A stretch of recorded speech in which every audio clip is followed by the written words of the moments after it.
E aí, galera, tudo bem com vocês? Aqui tá tudo certo. Tô com saudade, um beijo para todo mundo aí, um abraço. Mas a gente precisa de trabalhar assim agora, né? Vocês aí do lado de lá e eu do lado de cá. Para além das margens e para além dos muros. Galerinha do 8º ano. Então nós estamos aqui para dar uma recordada no último assunto que a gente discutiu, que é sobre a Revolução Industrial, lembra? Nesse período, acho que vocês já perceberam, a gente só está falando de revoluções. É porque esse assunto do 8º ano, os assuntos do 8º ano, é dessas mudanças todas mesmo. Nós já falamos disso desde o início. Lembra que nós começamos já no início do ano falando sobre as muitas revoluções inglesas, né? A gente viu parlamento versus rei. Ali a gente tem uma reforma política muito interessante, que é a transformação da Inglaterra num país com uma monarquia que obedece a uma constituição, né? Uma monarquia parlamentarista, onde o rei reina, mas ele não governa. Mas nós sabemos que isso demorou muitas revoluções, muito derramamento de sangue para acontecer. Isso foi muito importante também para o desenvolvimento econômico da Inglaterra, a gente viu isso, lembra? Tanto que nós estudamos a Revolução Industrial.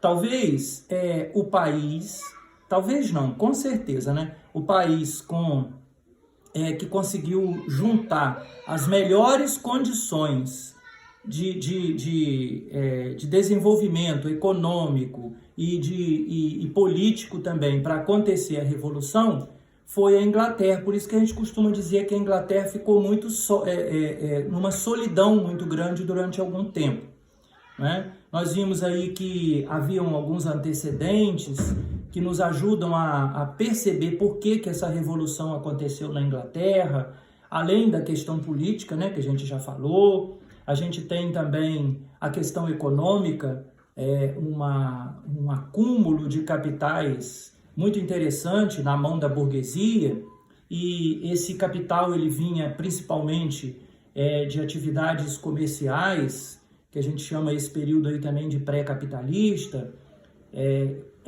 com o comércio mesmo, né, que a Inglaterra fazia com outros países e também com suas colônias. E também através de pirataria, o corso, né, o tráfico de escravos, que rendeu bastante dinheiro também para a Inglaterra. É interessante que a mesma Inglaterra que ganhou tanto dinheiro com o tráfico de escravos, no processo de Revolução Industrial, ela vai começar a condenar o tráfico de escravos e, gradativamente, né, vai também apoiar aí o fim da escravidão, porque não é mais interessante para ela que se mantenha o escravo.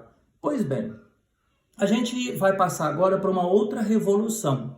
Olha só a sequência, gente. Nós estudamos as revoluções inglesas e nós estudamos a Revolução Industrial. As revoluções inglesas, elas foram principalmente muitas guerras, né? Na Revolução Industrial, o que a gente poderia identificar aqui de Revolução Industrial? O que realmente foi a Revolução Industrial? Foi uma transformação no modo de produzir, né? A gente vai ver novas tecnologias sendo adequadas à produtividade, e a principal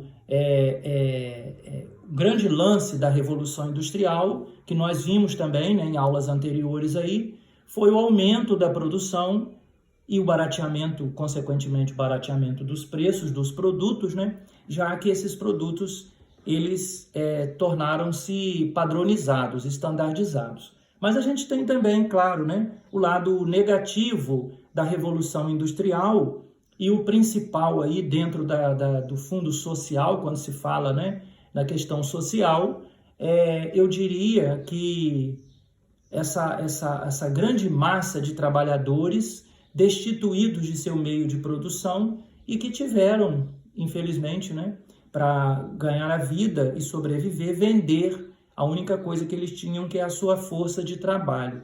E como eles eram muitos, certamente, quando a oferta é muito grande, quando a procura é muito grande, a oferta, né?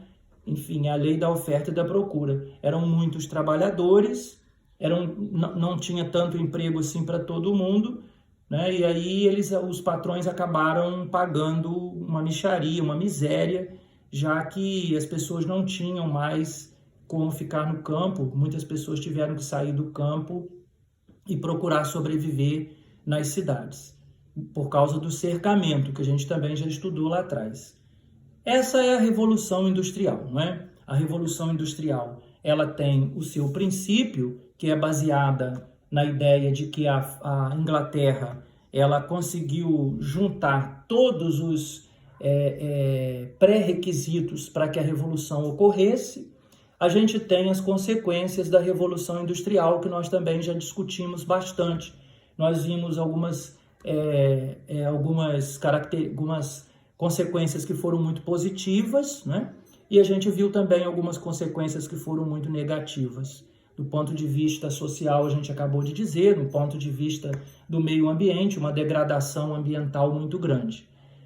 E aí, depois da Revolução Industrial, a gente tem como sequência uma outra revolução, né? Uma revolução que a gente pode chamar também de independência, de guerra pela independência de uma nação que se tornaria mais tarde a maior potência econômica de todo o mundo, e eu estou falando dos Estados Unidos.